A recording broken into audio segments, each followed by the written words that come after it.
हम सब के नेता राहुल गांधी जी स्टेज पर तशरीफ ला चुके हैं।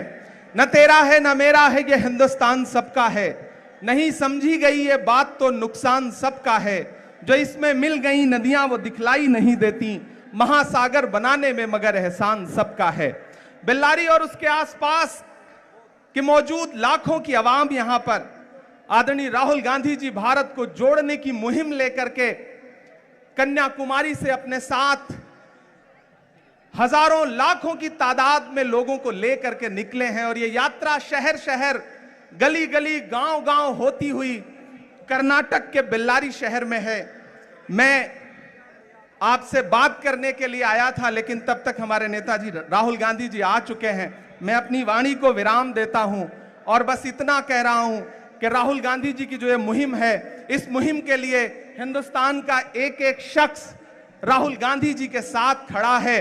और कर्नाटक की आवाम, मैं आपसे ये कहना चाहता हूं कि भारतीय जनता पार्टी की सरकार ने, चाहे वो यहां हो या दिल्ली में बैठी हो, पिछले कुछ सालों में इस देश को महंगाई और नफरत के अलावा कुछ भी नहीं दिया है। जब भी आप उनसे सवाल करते हैं कि पेट्रोल और डीजल जो 60 रुपए का था वो 100 रुपए का क्यों हो गया, तब वो आपसे कहते हैं कि हिंदू मुसलमान के झगड़े में उलझ जाओ। जब आप सवाल करते हैं कि 400 रुपए का गैस सिलेंडर 1000 के पार क्यों हो गया, तब वो आपसे कहते हैं कि नहीं, हिंदू मुसलमान पर बहस करो। जब आप उनसे पूछते हैं कि हंगर इंडेक्स में भारत 107वें नंबर पे कैसे आ गया, तब वो कहते हैं कि आप हिंदू मुसलमान में उलझ जाओ। इस तमाम जाल को तोड़ने के लिए, इस तमाम साजिश को तोड़ने के लिए राहुल गांधी जी निकले हैं और हम पूरे हिंदुस्तान की आवाम की तरफ से राहुल जी को सलाम करते हैं, राहुल जी की शख्सियत को सलाम करते हैं। जो बीड़ा उन्होंने उठाया है, मैं उस दिन यात्रा में साथ चल रहा था तो किसी पत्रकार ने मुझसे कहा कि आप चल रहे हैं तो आपको कैसा महसूस हो रहा है, तो मैंने एक ही बात कही कि मैं महात्मा गांधी के दौर में पैदा हुआ होता तो शायद मैं उनके साथ चल रहा होता, लेकिन मैं इस दौर के गांधी के साथ पैदा हुआ हूं तो मैं अपने दौर के गांधी के साथ चल रहा हूं।